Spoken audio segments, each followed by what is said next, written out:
Welcome and thank you for joining us at the conversation today, presented by the New York State Writers Institute at the University at Albany. My name is Ed Schwarzschild. I'm a fellow of the New York State Writers Institute and director of creative writing here at UAlbany. Before I introduce today's guest, Courtney Zoffness, let me remind you that all of our author interviews are posted on the Writers Institute new YouTube channel, and you can find them at the conversation on our website, nyswritersinstitute.org. You can follow us on Facebook, Twitter, and Instagram. And if you wish to support future programming like this, you can always make a donation at our website, nyswritersinstitute.org, and we would be grateful. Our guest today, as I said, is Courtney Zoffness. She's a fiction writer and a nonfiction writer. She's won various awards, including the Sunday Times Short Story Award. She's had fellowships from the She's had the Emerging Writers Fellowship from the Center for Fiction. She's won the Arts and Letters Creative Nonfiction Prize, the American Literary Review Fiction Prize, and she's had residencies at MacDowell. Her work has been widely published, and she's with us today to talk about her new book, her first book, a wonderful collection called Spilt Milk. There it is. And we're so fortunate to have her here with us today. She's also, I should say, a director of creative writing at Drew University in New Jersey. Courtney, thanks so much for being here on the conversation with us. It's great to see you. Thanks for having me. It's a pleasure. So, I have a bunch of questions for you about the book. I loved reading the book. It's been a blast to be teaching the book in the Contemporary Writers at Work class here at UAlbany. And I thought maybe we could start with just a question I love to ask about your path. How did you become a writer? When did you become a writer in your mind? What kind of early inspirations were there, or teachers or role models? I mean, where did the notion form? Where and when did the notion form that you could become a writer, that was something you wanted to pursue? That's a great question, and I've had a long journey. Which is to say that I decided I wanted to be a capital W writer, shortly after graduating from college. So I was working as a journalist right out of college, where I, of course, majored in English and also studio art. My writing kept was getting more and more creative, which is not really, a good sign for a journalist. So it occurred to me that I should probably professionalize this in some way. And I, at the time in 2003, didn't really know many people who had done MFA programs. That was still a fairly newish program, but was fortunate to get into one at Johns Hopkins. And it was a one-year-long program. And I write about this a little in the book, that it kind of undid what I thought I knew, and I had picked this one-year program so that I could, very quickly write my novel. It was a program in fiction, I should also add. And then I subsequently applied to longer programs because that was considered an MA, so I could still go on to get an MFA, which is the terminal degree, which is a terrible word for a degree. And I selected the programs that offered me the most funding. These were funded programs. So I didn't care where I went, so long as I didn't have to pay for the degree. Amen. And wound up at the University of Arizona. So this was all in service of my trying to professionalize myself as a writer, hone my craft, do something that I could earn money with, that wasn't journalism, that was more creative. And it took, another 15 years for this book. Yeah. So what were you reading way back when the light went on and you wanted to be that capital W writer, or who were you studying with way back when? I know exactly who and what. This was in high school, and I had been reading novels primarily by old white men who wrote in sparely, and then my senior year of high school, I was taking, I think it was an AP English class, because, nerds unite. And a teacher assigned Zora Neale Hurston and Toni Morrison. And I just fell in love with lush prose. It also took me a while to figure out how to do it well. And also when it was appropriate to exercise that urge, because I don't think every subject or every structure merits this kind of sort of florid language. And I think it's very easy to do badly. So these are the kinds of lessons I learned in grad school as I was trying to emulate these my masters. Yeah, can you, I mean, it's interesting that you went from Johns Hopkins to University of Arizona and got those, the sort of back-to-back degrees. Can you say a little bit more about what that was like to do the 1-year program and then go the 2-year program? Did they cohere, or was there a lot of sort of back and forth? How did that feel? They cohered in that the main sort of tenet of both of them is the writing workshop. So I hadn't participated in too many writing workshops, and I had spent the year at Hopkins learning this critical vocabulary and learning to see stories through the eyes of a writer and sort of dissect them that way. I think so that element was similar. I mean, are you asking like similarities and differences between the programs themselves, or? I mean, they were. I'm just wondering if it was linear, you know, or if it was you had to unlearn and relearn, or. No, I didn't. I mean, in 1 year, I spent the first semester just like figuring out how not to like shake in front of Alice McDermott and Stephen Dixon, who were my 2 professors. And then 4 months later, the program ended. So, I mean, that felt quite quick. I should also say I had a teaching fellowship both times. So I was simultaneously learning how to teach craft, which took a lot of time, but turned out to be very useful to my life. So I think I was sort of honing both of these skills at the same time. Yeah, no, that makes sense. And in terms of what you were writing then, I mean, I want to ask questions particularly about Spilt Milk. It's nonfiction, but I assume that in those writing workshops you were devoted more to fiction. Exclusively, okay. So maybe you can talk a bit about how this collection took shape. You know, what was the first essay that you wrote that wound up in the collection? What was the last essay that wound up closing the collection off? And when did you even know you were writing a collection of essays? Sure. So I was working on fiction all the while from the end of that second graduate degree through the present. And when it was primarily when I became a mother and was watching my son's, well, at the time I just had one, but was watching my son at the time. And first it was just pregnancy and birth. And then it was watching my son do all these things. And for a person who's already sort of trained to be like hyper perceptive, right? I just was agog at everything. It was all so, it felt like I had to concretize it in some way. So I was constantly writing it. I mean, I didn't have the brain space to sort of invent new worlds, which is what one does in fiction. I mean, one of the earliest pieces is actually the opening essay. I wrote that. I mean, you can even see from how it began, like there's a whole section about just being 9 months pregnant with my firstborn during a pretty major storm in New York City when the power went out and the hospital had to evacuate its patients. And I was like, please don't choose tonight to come out. But these were sort of there were a whole range of just intense experiences that I felt like thinking about them was not sufficient, that I had to write my way through them to really gain some clarity or understanding, and which isn't to say I arrived at any solutions about some of the conflicts that still persist, but I definitely gained clarity.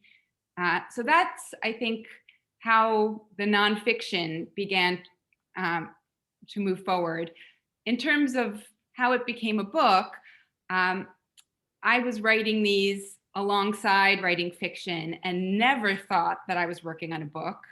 I was sort of, cheating on my first love with these side essays. And then I had the opportunity to read a few of them at once and realized there were threads and commons. The other ones I was working on, and actually a writer friend like accused me of working on a book. She was like, yeah, this is actually a book. I was like, I think you're right. Oh my gosh. And she was right. Yeah. So once that happened, once you said, okay, I have a few essays, I'm working on a book, something about motherhood, maybe, or I mean, that's one of the words that's tying them together, a theme. Yeah. How did you proceed from that point on? Did that knowledge provide more material, or did it, like, I don't know, instill fear, like, oh my God, I'm working on a book now? How did that go? That's interesting. And I think because it was sort of a gradual realization, I don't think I had a singular reaction. And I also don't think I realized at first that motherhood was the dominant theme, which is so crazy because it's so obvious to me now. But I knew that there's an essay in the book called Trespass, which used to be called Spilt Milk. And that one was written around the time that I wrote Hot for Teacher, which is about a brazen student who makes a sexual pass at me in front of the class. And so I was thinking about trespasses and transgressions, and that to me seemed like a theme, and it still does, a theme, maybe not the theme, right? And so that was an early way I was conceiving of it, but I wasn't sort of picking topics then and trying to write toward that theme. It became more of truly like a sales tool. It was like, okay, I have all these things. Now my agent has to, try to make this saleable. What are we thinking about? But, as soon as I really read with an eye towards what coheres them, that just rose to the surface. Yeah. Yeah. And what was the last essay? Was there one you felt like, for this book to be a whole book, I have to write one more? Yes. So I have two answers to that. One is that chaos theory, I couldn't figure out how to write it, but I knew I wanted it in the book. And I had seen this, astrologist, and I wrote about that experience, but I couldn't figure out how to make it an essay, which is to say, like, give it a shape or end it. So I knew also that it felt like a really good bookend to the first essay. They're both sort of, how does one find help in sort of existential ways? So that one was the last, I think, to finish. But Boy in Blue, which is about my cop-obsessed young son, was the one that endured the latest stage revisions because the Black Lives Matter movement, really picked up over this past summer. And so I was trying to insert real-time updates. Yeah. Yeah, there's so much I want to follow up on in terms of what you're talking about. I mean, I want to try to formulate a question about motherhood, but I'll put that off for a moment.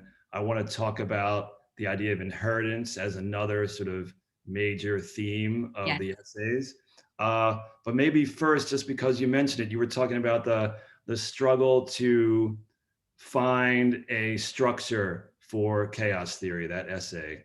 And maybe that's a way to open up a discussion of how you approach the structure of these essays. I mean, they're not fragmented, but they're sort of woven together. There's usually a few strands in each essay that you move among. And I'm wondering, where did that structure come from?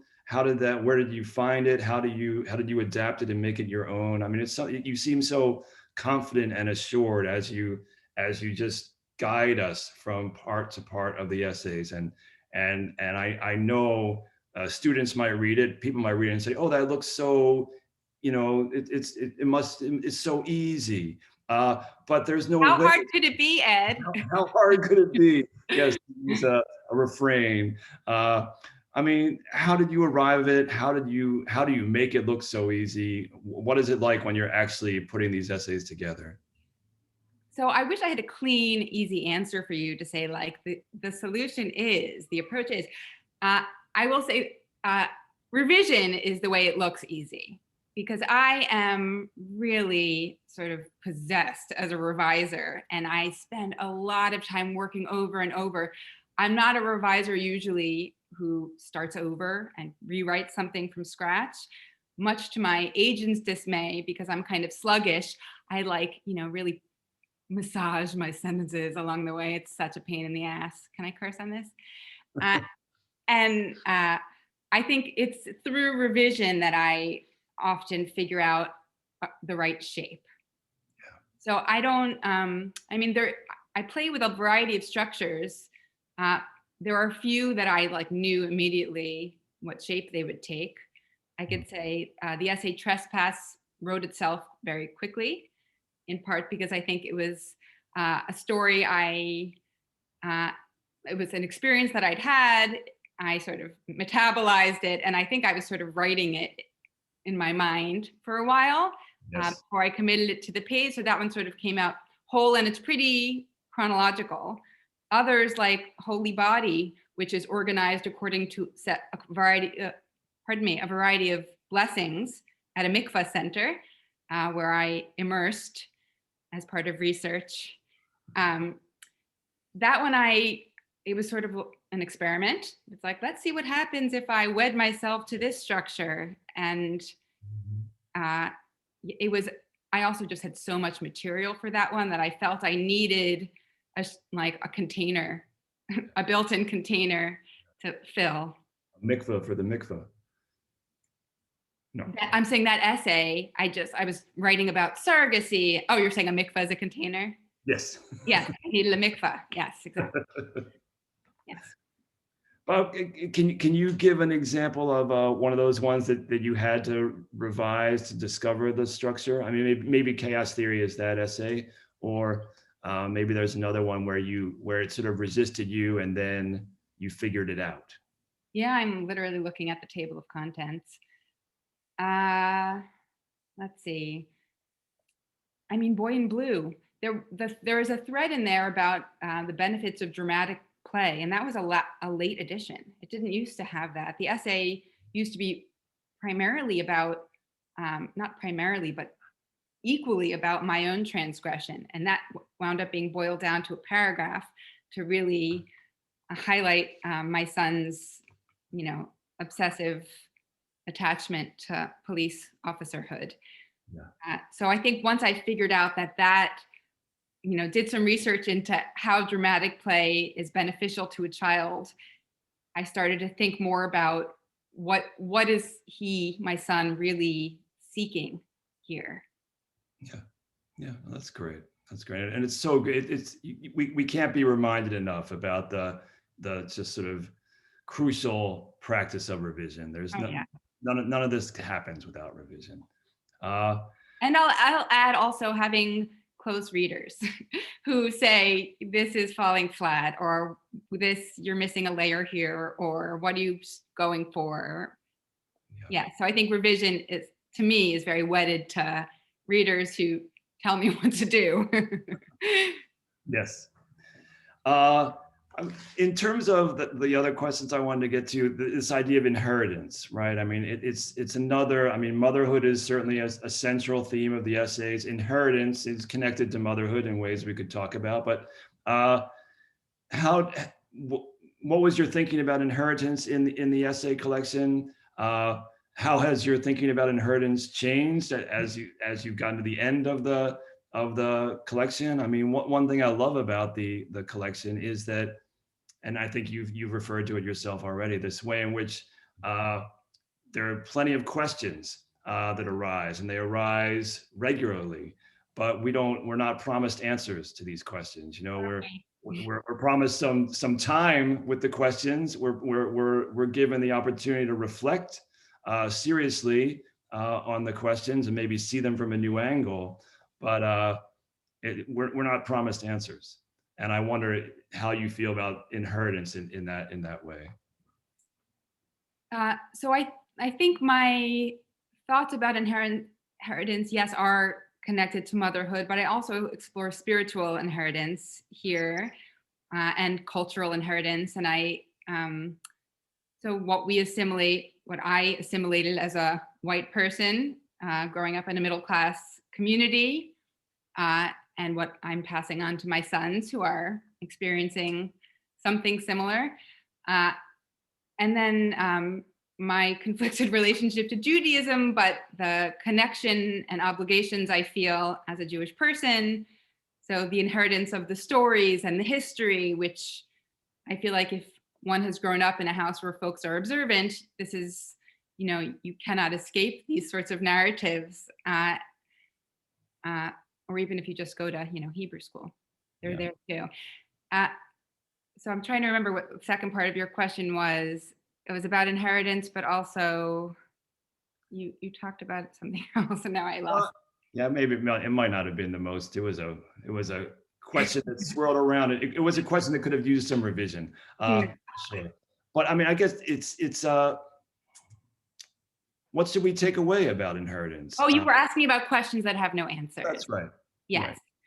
And I think the relationship of that idea to inheritance is that, I do think it's, it's tempting and easy to create narratives of ourselves that, we can point to people who raised us and say, here's why I'm this way. Here's evidence of that person doing this, and here's now why I do that.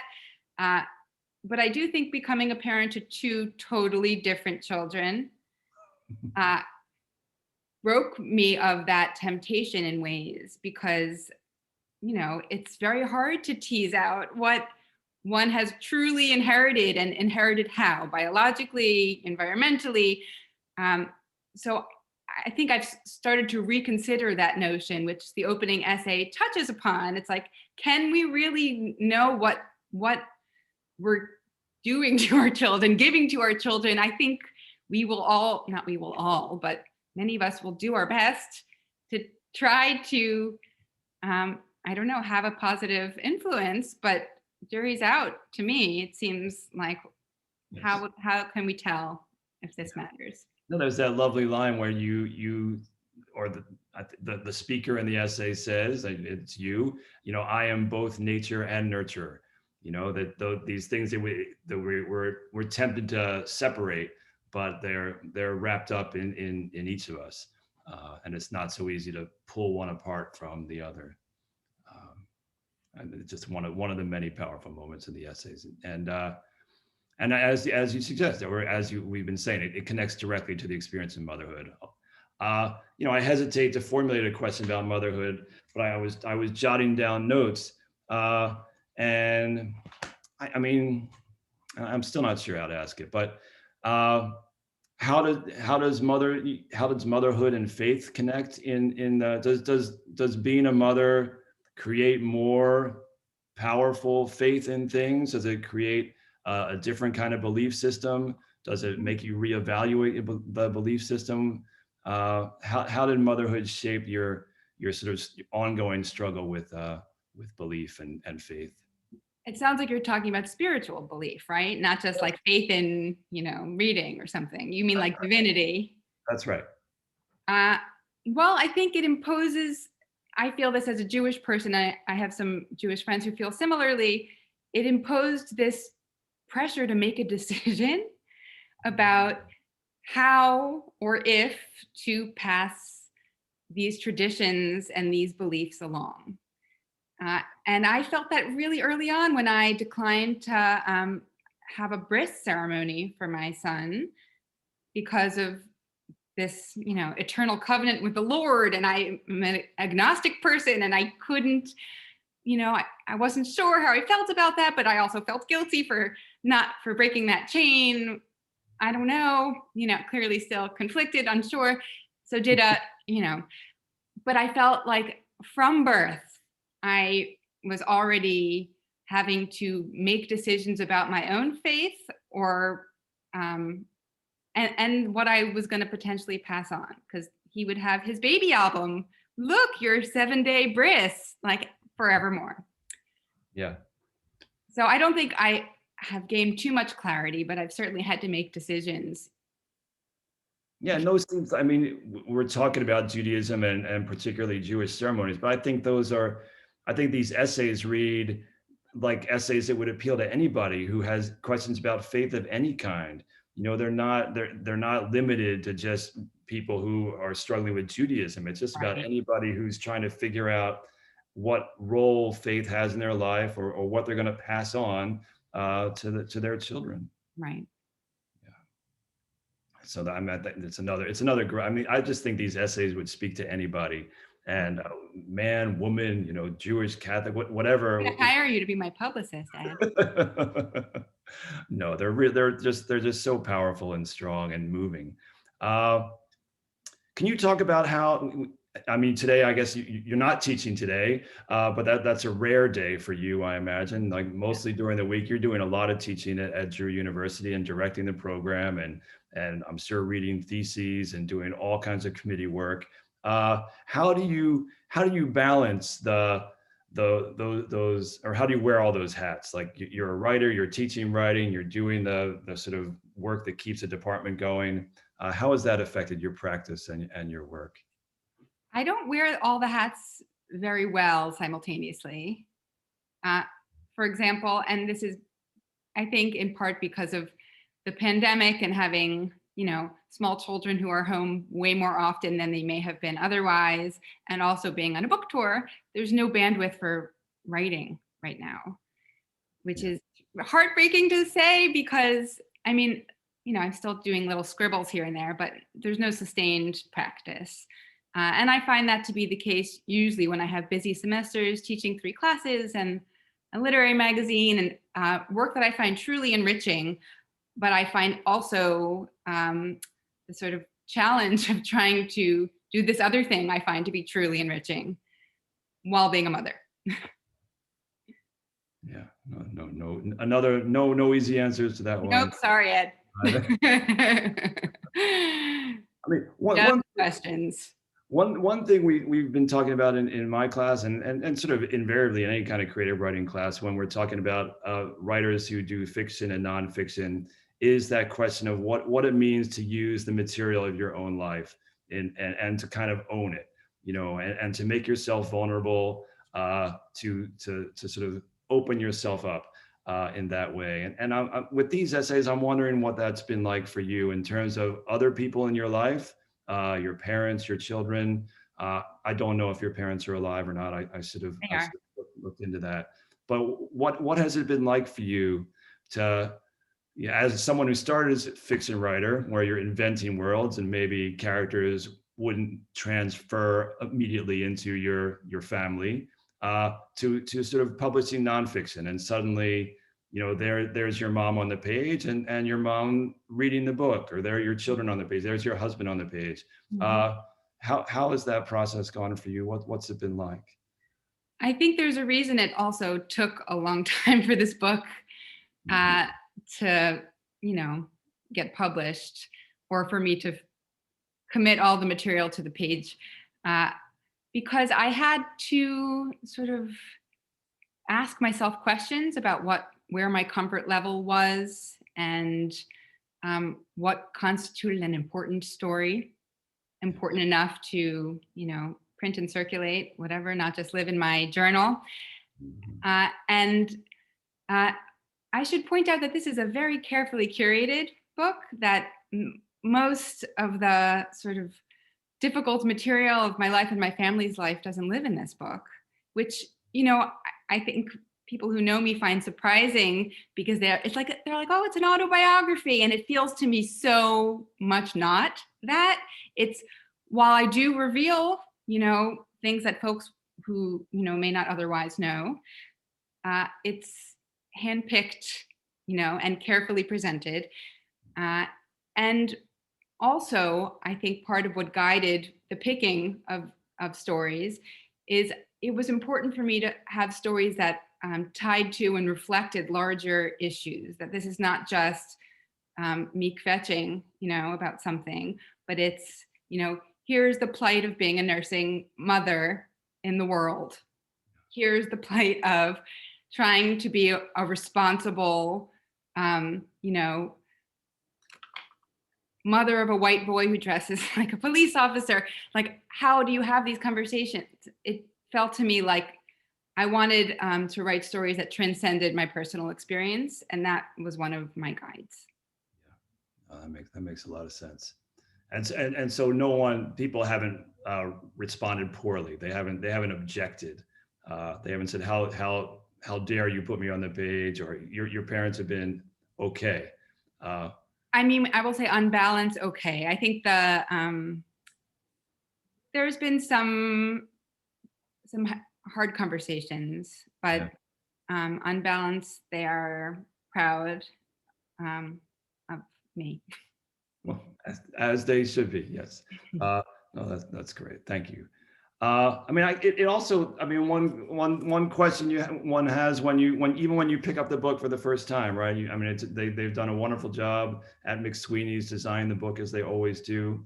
But even the choice, you can't see this on the screen probably, but the choice of the word memoirs on the cover of the book, right? It's not, that's relatively rare. You know, we think of a memoir, or we think of essays, but I can't recall seeing that many books with the word memoirs on the cover page, as if to say, there's something, these are not just selected essays, these are meant to be a whole. But how did you arrive at that word? What was that conversation like between you and the folks at McSweeney's?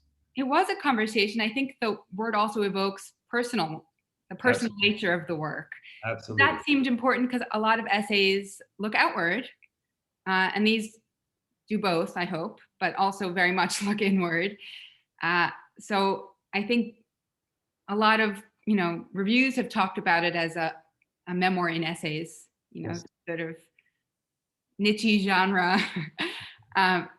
But I think about it that way too, because it helps to, I hope, reading one essay and learning certain biographical details informs perhaps your understanding of another one.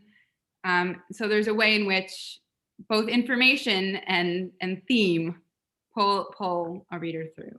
Yeah, no, they're all in like powerful conversation with each other, and it's a pleasure to read them from the beginning to the end. I mean, I think it's also clear that you've devoted a lot of time to figuring out which essay follows which essay, and that makes for a great reading experience as well. Would you say, I mean, I guess we have time for maybe one more question, so I'll ask one of those closing questions you probably get a lot. I mean, you've said that during the tough pandemic time, there's no time for writing, but of course we want to know what's next. Did the experience of writing this book of essays make you decide, well, maybe I'll do another book of essays? And heck no. No. Definitely not. Yeah, I miss fiction. I'm working on fiction. When I say no time, it's like saying I have no time to read. I have very limited time, but I will always squeeze it in because this is like medicine. And I feel writing is the same. It's like I pop up in the night. I have an idea, like that qualifies. Or, I have a half an hour and no one's showing up to office hours and I'm like revising some sentences in a short story I'm working on. So it's happening just much less often and at a much slower pace, but I'm back to fiction, and I'm not sure what shape that project will take. I'm just giving myself permission to play. All right. Well, or to use a word for a great phrase from the book, to dwell in possibility. I think Emily Dickinson came up with that one, though. Oh, okay. Well, I read it in Courtney Zoffness. I'll take credit. All right. Well, we should probably close up for now, but thank you so much, Courtney. It's been such a pleasure to talk to you, and Thanks so much. We're really grateful for your time. Thank you.